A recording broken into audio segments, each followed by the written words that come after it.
Neste vídeo vamos a repasar un momentiño o que foi o enfrontamento entre o imperio de Carlos I e o imperio dos turcos otomanos, que desde 1453 estaban asentados en Constantinopla. Podemos dicir que realmente este enfrontamento foi como o choque entre dúas grandes potencias que competían polo control dun espazo máis ou menos que poderíamos considerar un espazo común de expansión. Carlos tivo que se enfrontar a un adversario formidable, o sultán Solimán II o Magnífico. Aunque a loita tivo algúns aspectos continentais, o grosso das accións estivo concentrada no Mediterráneo. Mentres que os turcos controlaban o Mediterráneo oriental, a monarquía de Carlos I intentaba manter o Mediterráneo occidental fora dese mesmo control. O espazo do Mediterráneo era básico para as comunicacións dentro do Imperio Español. O contacto co espazo italiano tiña que facerse por medio marítimo, xa que o paso por Francia estaba cortado.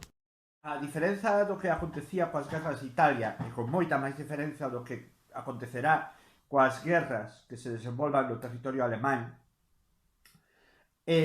as Cortes de Castela, as principais proveedoras de cartos para as empresas de Carlos, non se oporá en xeral ás distintas accións levadas a cabo por Carlos no conflicto contra os turcos.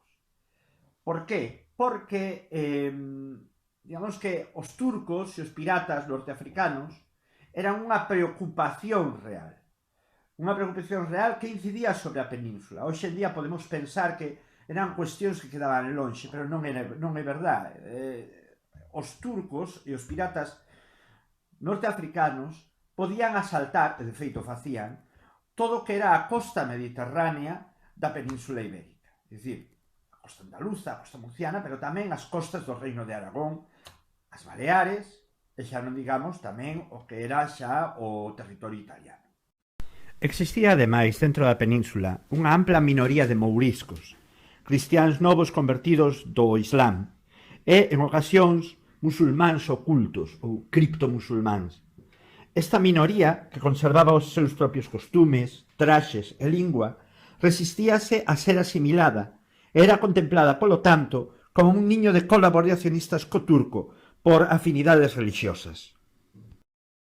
En 1517, Carlos herda unha posición no Mediterráneo relativamente cómoda, grazas á expansión que os reinos peninsulares fixeran polo norte de África xa nos reinados dos reis católicos, pero fundamentalmente na época das rexencias de Fernando o Católico. O primeiro paso foi a conquista de Melilla en setembro de 1497 por unha armada de 5.000 homes dirixida por Pedro de Estopiñán. En 1505, despois da morte de Isabel, Fernando, como gobernador no nome da súa filla Xoana, organiza unha expedición que, partindo de Málaga, tomará o porto de Mazalquivir. Volto ao poder en 1508, Fernando o Católico enviará a Pedro Navarro, o capitán da Armada Real, a capturar o peñón de Vélez de la Gomera para controlar e eliminar o que era, por entón, un niño de corsarios. O ano seguinte, en 1509, o mesmo Pedro Navarro encárgase de dirixir unha nova armada subvencionada en parte polo arcebispo de Toledo, Francisco Jiménez de Cisneros. O seu obxectivo é moito máis ambicioso. A cidade de Orán, que caeu en mans dos casteláns despois de varias xornadas de combate.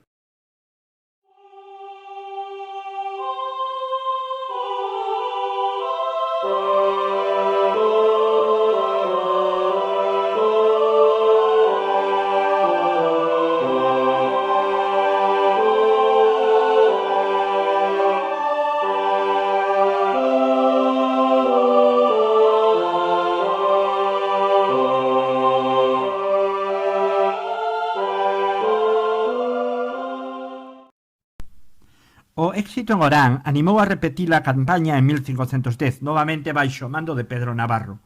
Unha armada de máis de 40 naves, cun exército duns 15.000 homes, volveu a cruzar o Mediterráneo, para se apoderar primeiro de Bugía e logo de Trípoli, conseguindo tamén que Arxel e Túnez aceptasen o señorío castelán. Se iban tamén as cousas, o que nos poderíamos preguntar é por que non se continuou. O feito é que a partir de 1511-12 as cousas se complicaron en Italia para Fernando o Católico e os esforzos que iban a dirixirse contra África acabaron dirixéndose contra Italia, porque tens que ter unha cousa en conta, e é que África era importante, pero non era urxente, por dicirlo de unha maneira, era como un obxectivo a longo prazo, deses que ao final van quedando arrinconados. De maneira que nos anos que quedan de goberno de Fernando o Católico, o asunto africano non volveu a ser tocado.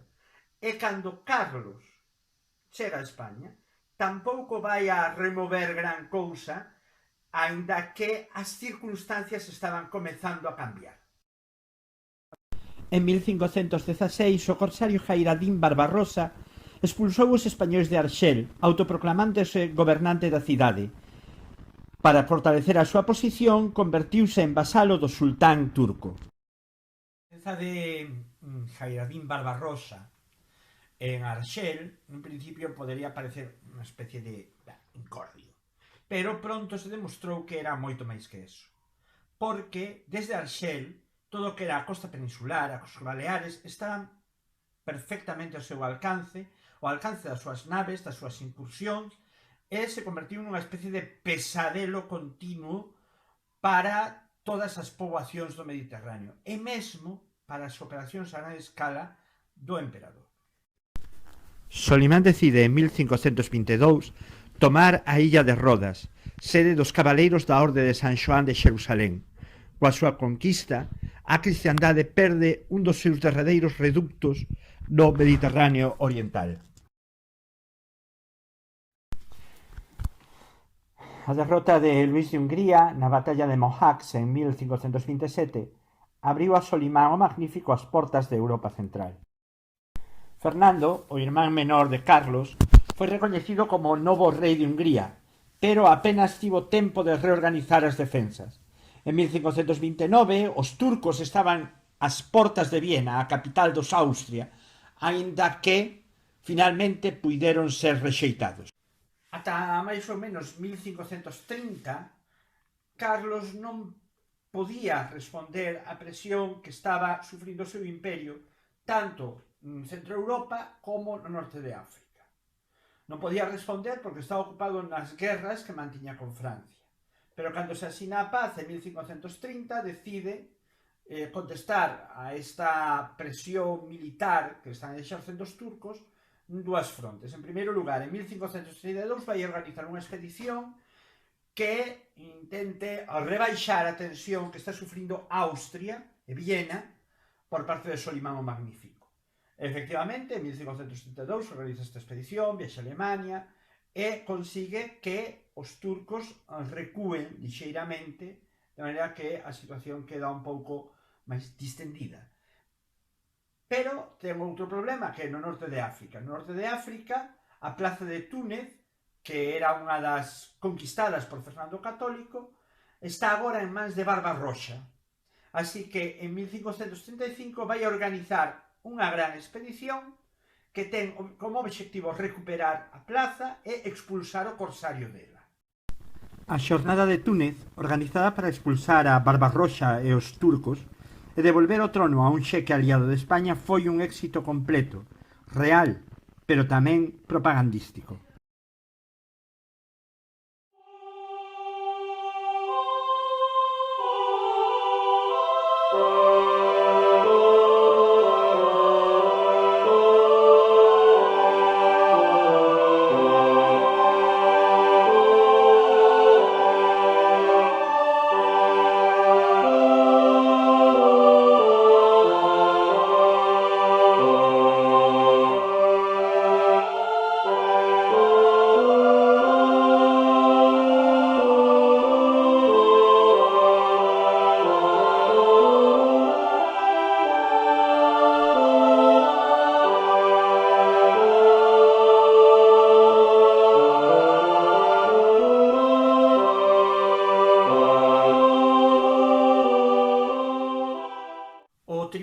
Carlos I en Túnez foi un triunfo resonante, pero distou moito de ser un triunfo definitivo.